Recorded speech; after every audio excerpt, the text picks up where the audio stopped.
Bersama RST Rumah Suara Torang, BTNCK, Gubernur Ben, Wakil Gubernur Pilihan Rakyat Papua. Selamat sore, Pak Saudara semua, pemirsa podcast Rumah Suara Torang di mana saja berada, Tabi Sereri, Provinsi Papua. Sore hari ini kita kembali di ruang podcast ini untuk tidak ada hentinya memberi pesan-pesan moral dan pesan-pesan damai tentang pemilu, politik dan demokrasi. Menjaga demokrasi di tanah Papua. Pada sore hari ini telah hadir di studio podcast kita generasi muda, generasi milenial yang juga ikut memberi warna dalam dunia media sosial. Saya sendiri beberapa kali membaca artikel-artikel yang ditulis dan bagi saya ini sangat luar biasa karena ketajaman pena atau menulis itu lebih kuat dari ketajaman senjata dan dia bisa merubah dunia dari mata pena itu. Selamat datang di podcast Rumah Suara Torang, Bung. Terima kasih. Terima kasih juga kita ucapkan karena sudah berkunjung ke sini dan kita bisa bincang-bincang pada sore hari ini. Siap. Bung, saya sebelum masuk ke materi, seperti biasa kami di sini kita perkenalan dulu. Tidak semua orang kenal tentang Bung karena juga tidak semua yang pegang medsos. Juga generasi pendahulu mungkin di atasnya juga tidak paham, dan sebagai generasi milenial yang ikut memberi warna perjalanan demokrasi mulai dari pilkada lalu sampai dan hari ini, dan kita akan menghadapi PSU. Mungkin Bung bisa perkenalkan diri, saya panggil Bung saja biar lebih keren. Silakan Bung, nama lengkap dan asal-usul, pengalaman, pendidikan. Siap. Terima kasih Abang. Saya Victor Michael Buevar. Asal dari Sarmi, latar belakang pendidikan saya SD di Bonggo SP5, SMP di SMP Negeri 2 Jayapura, dan SMA di SMK Negeri 2 Jayapura. Iya. Saya mengakhiri studi sebagai mahasiswa di Setia Autogesler Kota Raja Dalam dengan gelar sarjana ekonomi tahun 2012. Domisili di mana sementara? Saya berdomisili di Kota Raja, khususnya di Kaliacai. Iya. Saya sudah berkeluarga, sudah punya anak juga. Lulusan tahun berapa nih, Bung? Saya lulusan kalau kuliah 2012. Oke, iya. Siap, luar biasa. Bung, sebelum saya masuk ke pertanyaan, apa yang memotivasi Bung untuk menulis di medsos itu? Dan itu hampir saya lihat hampir tiap hari loh. Itu kan butuh waktu khusus itu. Dengan sistematika penulisannya saya pikir luar biasa. Yang membuat saya ingin menulis itu karena saya melihat bahwa banyak anak muda khususnya milenial ini cuman kecenderungan main medsos, mungkin goyang-goyang, nonton yang aneh-aneh. Nah, itu saya bikin warna baru tersendiri. Baku-baku hajar di pilihan yang berbeda ya toh? Siap. Ya itu yang membuat saya punya hati untuk menulis. Dan saya terus terang saya dari latar belakang suka membaca. Jadi saya lebih banyak menulis karena saya orangnya suka membaca. Membaca ini saya sudah bawa dari 2014 sampai sekarang. Udah hampir 11 tahun hobi membaca. Pasti satu hari itu minimal 1-2 jam saya harus buka buku untuk membaca.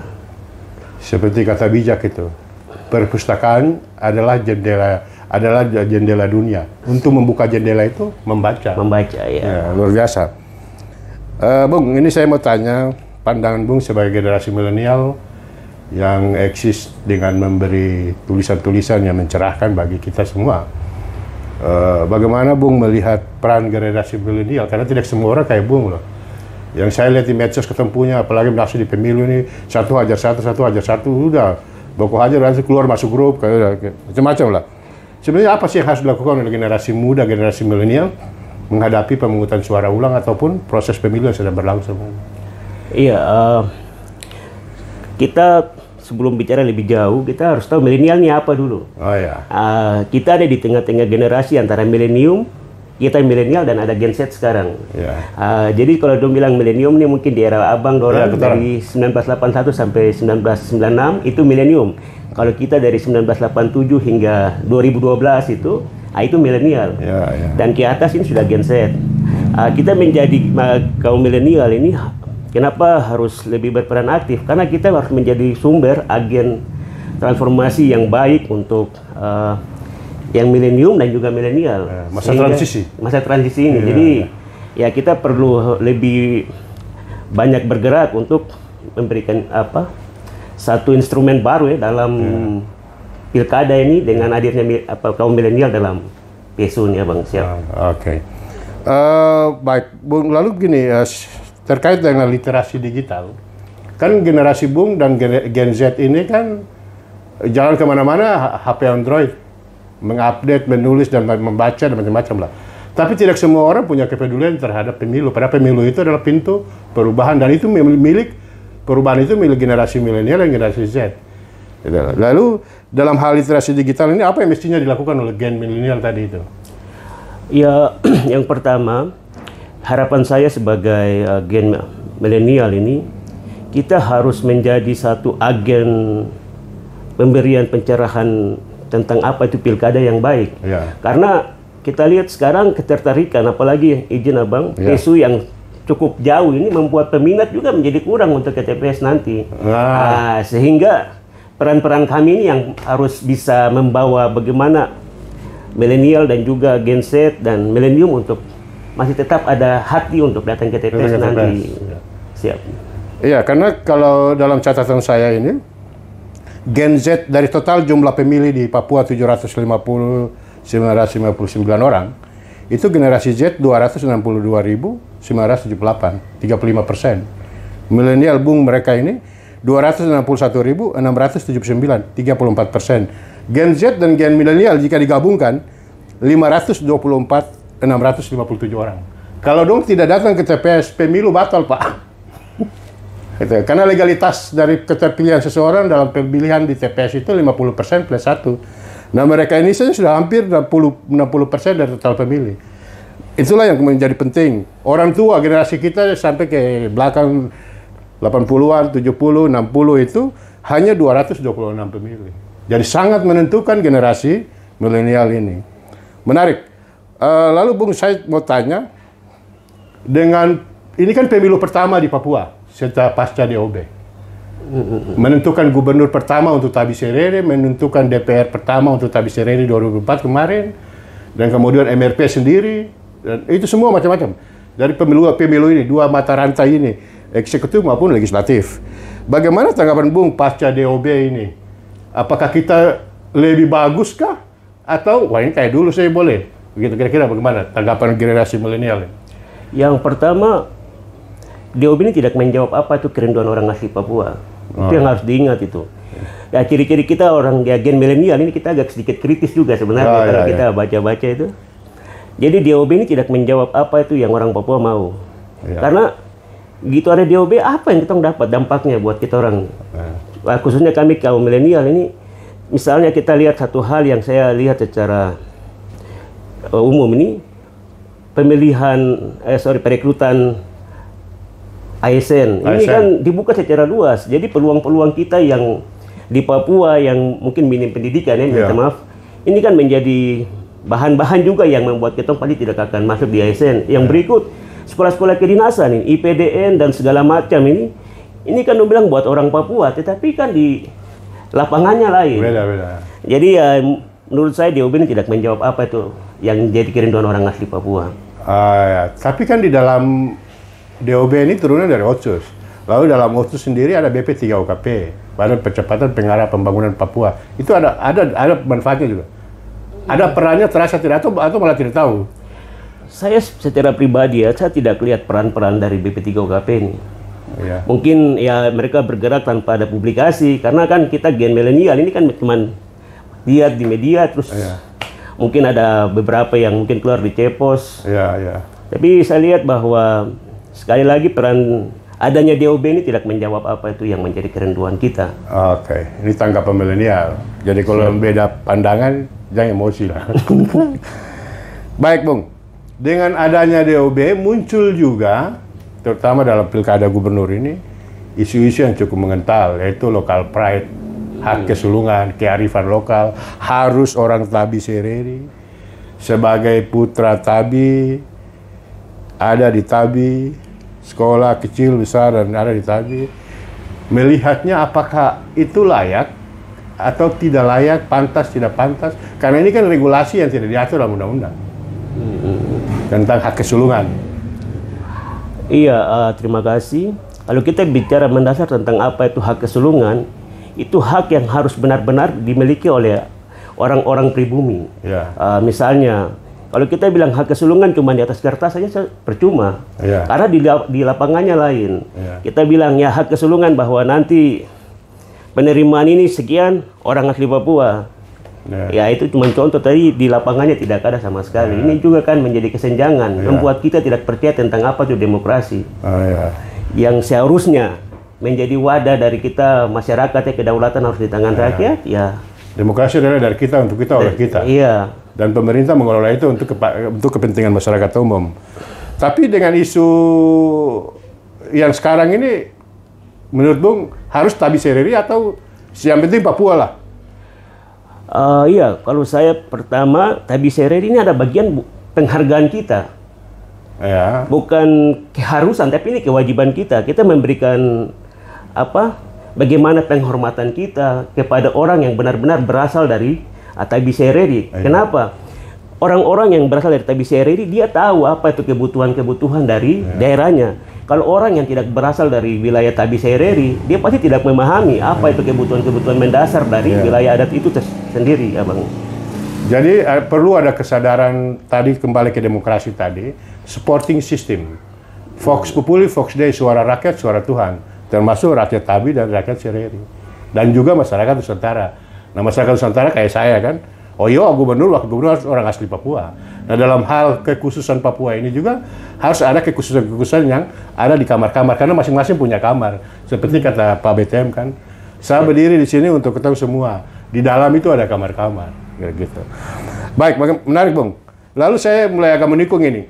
Banyak tulisan-tulisan Bung ini juga selain memberi edukasi dan pendidikan demokrasi, juga memberi ajakan untuk memilih BTM dan CK. Bagaimana pandangan Bung tentang BTM dan bagaimana pandangan Bung tentang Pak Kostan Karma? Silakan. Iya, pertama-tama beliau berdua ini berasal dari wilayah adat Tabi Sereri. Itu menjadi keputusan saya pertama untuk memilih beliau berdua. Yang berikut latar belakang atau track record dari Pak BTM ini memimpin Kota Jayapura selama 2 periode ini. Banyak hal yang kita bisa lihat atau prestasi-prestasi ya. Banyak di saat beliau wali kota itu Bung SMA, SMP? Sudah kuliah. Oh, sudah kuliah. Oke. Saya banyak yang kita lihat dari beliau ya. Salah satunya itu piala tentang bukan piala atau Adipura. Piala Adipura tentang Kota Toleransi. Kota Toleransi. Nah, ini kan kalau orang bilang BTM, dia bilang dia agama ini, sebenarnya tidak. Kita lihat Kota Jayapura kan jadi contoh juga. Dan pejabat yang keluar masuk, beliau Nasrani, tapi keluar masuk masjid juga. Siap. Terus yang berikut, beliau ini kan punya kemampuan tata kelola yang luar biasa. Beliau waktu menjadi wali kota ini kan menaikkan PAD ya. Itu juga menjadi catatan kami sebagai kaum milenial. Yang berikut juga beliau ini kan pemimpin yang bukan langsung di atas, dia dari bawah dulu. Dia tahu bagaimana itu susah, harus pakai kendaraan pergi ke Nimbokrang sana karena beliau kan dulu camat di sana Di Arso, Skamto. Nah, ini kan juga yang kita lihat. Jadi kalau pemimpin yang benar-benar dari bawah itu dia tahu bagaimana kesusahan rakyatnya seperti itu. Kalau pandangan saya terkait Pak Kostan Karma, pertama, situasi Papua saat ini, HIV/AIDS ini menjadi satu mesin penghancur buat kita, khususnya kaum milenial. Ini kita berharap dengan hadirnya Pak Kostan Karma ini bisa menjadi bagian untuk beliau kan paham sekali apa itu yang menjadi masalah pencegahan tentang HIV/AIDS di Kota Jayapura. Yang berikut, beliau ini paham sekali tentang apa itu tatanan birokrasi, di mana beliau pernah menjadi sekda, menjadi PJ gubernur, menjadi wagub. Ini menjadi kepala dinas ya. Jadi sudah tidak diragukan lagi lah kalau beliau berdua bersinergi memimpin provinsi 8 kabupaten 1 kota ini. Ya penting kita masyarakat mau datang ke TPS untuk pilih beliau. Karena itu sudah tidak ada pilihan. Orang-orang yang memang benar-benar paham itu harus yang kita pilih. Jadi berikan pada ahlinya. Berikan kepada ahlinya. Kalau kita kasih ke sembarang orang nanti tidak benar nanti adanya. Luar biasa. Itulah suara generasi milenial dari Provinsi Papua, Tabi Sereri. Bung, PSU kita ini tersisa sekitar 90 hari lagi. Apa harapan Bung dan atau ada himbauan yang ingin sampaikan kepada KPU dan Bawaslu, karena situasi kayak tenang-tenang saja Kak. Tidak ada sosialisasi, tidak ada ajakan, tidak ada apa-apa. Masa tiba-tiba ketemu ke TPS? Gitu. Nah, di balik itu juga kita pemilu selalu bermasalah, masalah kotak suara, logistik, transportasi, dan selalu itu saja ulang-ulang setiap pemilu ke pemilu, beberapa kali pemilu ini. Kira-kira apa harapan dan pesan himbauan kepada penyelenggara agar jangan kosong kembali ke MK lagi? Iya, yang pertama penyelenggara ini harus menjadi pihak yang benar-benar berintegritas, dia bicara kejujuran. Ya. Karena kita lihat yang terjadi saat ini dalam pembentukan perekrutan badan ad hoc ini sudah tidak ada kejujuran terhadap transparansi. Oh, yang perekrutan PPD ini? Iya, PPD ini, badan ad hoc yang ini kan tidak ada kejujuran. Ini bagaimana kita mau percaya kalau penyelenggara saya sudah tidak benar ya? Ya. Ini kan juga sangat disayangkan ini. Padahal itu kan harus diumumkan lalu terjadi pendaftaran ulang. Siap. Ya, karena mereka sudah akhir masa jabatan itu sekitar Januari Februari. Nah, ternyata orang-orang ini direkrut kembali dan tidak tahu mereka memenuhi syarat atau tidak, bersedia atau tidak, dan kalau orang baru itu siapa, kan harus uji publik, setelah lolos harus diumumkan. Itu. Baik, terakhir kita sudah membahas di closing statement, atau ada hal yang di luar ini, mungkin ada hal yang mau sampaikan?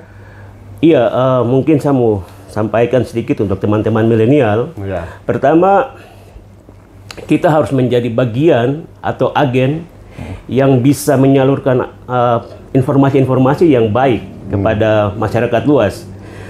Di mana dalam perekrutan badan ad hoc ini kita harus berperan aktif melihat situasi apa yang sedang terjadi ini. Dan besok akan pendistribusian logistik ini kita harus pantau. Dan yang terakhir tanggal 6 Agustus kita juga harus lihat bahwa itu benar-benar aspirasi kami dibawa. Jadi mungkin pesan saya juga bukan hanya untuk pihak penyelenggara, tetapi bagian yang dari yang tidak terlepas ya, pertama ASN, kedua TNI Polri, ketiga Panwas, Bawaslu. Iya, pihak-pihak terkait ya. Harus bekerja jujur, harus benar-benar membawa aspirasi rakyat. Karena kan kalau kita mengingat dari Ishak Samuel Kidnya, dia punya statement, dia bilang orang yang bekerja jujur di tanah ini dia akan diberkati. Jadi kalau Bapak Ibu orang mau kerja jujur, pasti Bapak Ibu akan melihat tanda heran satu ke tanda heran yang lainnya. Luar biasa. Siap. Terima kasih Bung. Pencerahan yang singkat tapi padat. Pesan-pesan moral yang disampaikan oleh Kidnya itu bukan hanya berlaku bagi kaum Kristiani, tapi dia melintas batas ruang dan waktu. Pak Bas selalu menyampaikan itu. Jika engkau bekerja dengan jujur dan adil, maka engkau akan menemukan satu tanda heran ke tanda heran yang lain. Saya sendiri sebenarnya juga punya kalimat-kalimat kayak begitu. Jika engkau bekerja jujur dan adil di tanah Papua, maka orang Papua tertanya kau agama apa dan kau datang dari mana. Sepakat. Siap. Baik, Bung. Kita sudah masuk pada penghujung acara kita. Mungkin ada closing statement yang akan disampaikan. Silakan. Ya, pilkada di tanah Papua adalah bagian pesta demokrasi yang tidak bisa terhelatkan. Kita sebagai kaum milenial ingat bahwa kita adalah bagian yang harus datang ke TPS untuk coblos nomor urut 1. Bukan hanya kaum milenial, semua komponen masyarakat untuk datang ke TPS pilih nomor urut 1. Papua saat ini perlu pemimpin yang benar-benar lahir dari nadi rakyat, bukan dari kekuasaan. Kalau Papua yang dipilih dari kekuasaan, dia tidak mengerti apa itu hati nurani rakyat yang ada di 8 kabupaten 1 kota di Provinsi Papua. Untuk itu, saya berterima kasih untuk Rumah Suara Torang yang selalu mengedukasi masyarakat luas untuk pilkada di tanah Papua ini bisa berjalan baik dan lancar ya. Untuk itu saya juga berterima kasih untuk Abang yang selalu menjadi moderator handal di tanah Papua. Ini puji Tuhan sekali. Kalau Soekarno dia bilang kasih saya 10 pemuda, saya bisa goncangkan dunia. Apalagi kalau kita ada 500.000 lebih nih. Bukan dunia yang kita goncangkan, itu kasih terbulak-balik dunia. Itu saja yang saya sampaikan. Tuhan Yesus memberkati. Demokrasi adalah cara terbaik yang digunakan oleh masyarakat modern hari ini. Dan di dalam demokrasi harus mengambil keputusan. Dan salah satu keputusan adalah perhelatan pemilu legislatif dan pemilihan kepala daerah. Papua dengan daerah lain pemerintahannya sudah berjalan karena mengambil keputusan yang baik dan tepat. Keputusan kita tertunda di Mahkamah Konstitusi dan tanggal 6 Agustus kita harus kembali untuk memutuskan siapa pemimpin kita yang terbaik. Kami Rumah Suara Torang menyuarakan suara Torang, suara BTMCK. Ingat, tanggal 6 Agustus 2025, ketong bondong-bondong ke TPS, kaum milenial, kaum generasi Z, yang kamu orang yang ada 500.000 orang itu datang ke TPS, ketong pilih nomor 1 BTMCK. Sekian dari kami, podcast sore hari ini. Wassalamualaikum warahmatullahi wabarakatuh. Salam sejahtera untuk kita semua. Shalom dan selamat sore. Terima kasih, Bu.